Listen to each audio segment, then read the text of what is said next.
Isipin mo ito. Isa sa mga pinakasikat na painting sa buong mundo.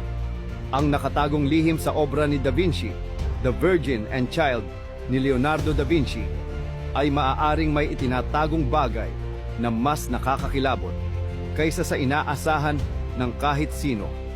At dito, nagiging mas kakaiba ang kwento.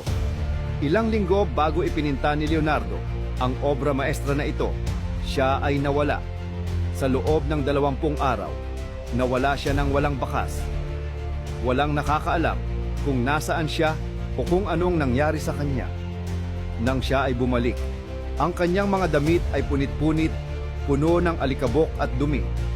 Ang kanyang mukha ay maputla, ang kanyang mga mata ay malalim ang pagkakalubog, at siya ay mukhang labis na nag-aalala, na parang may binabagabag sa kanya na wala ng ibang makakakita.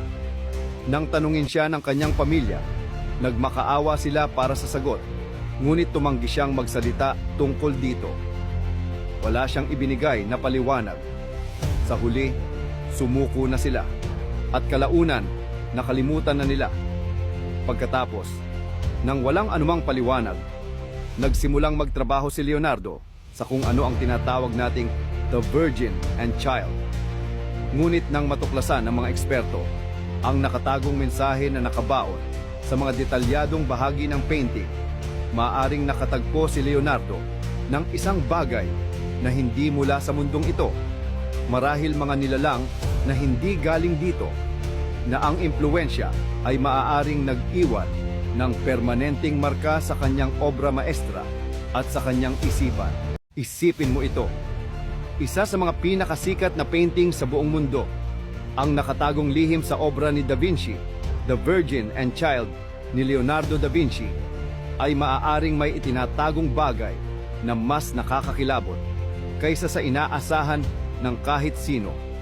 At dito, nagiging mas kakaiba ang kwento.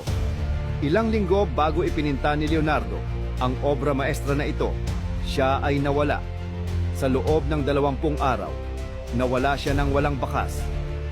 Walang nakakaalam kung nasaan siya o kung anong nangyari sa kanya.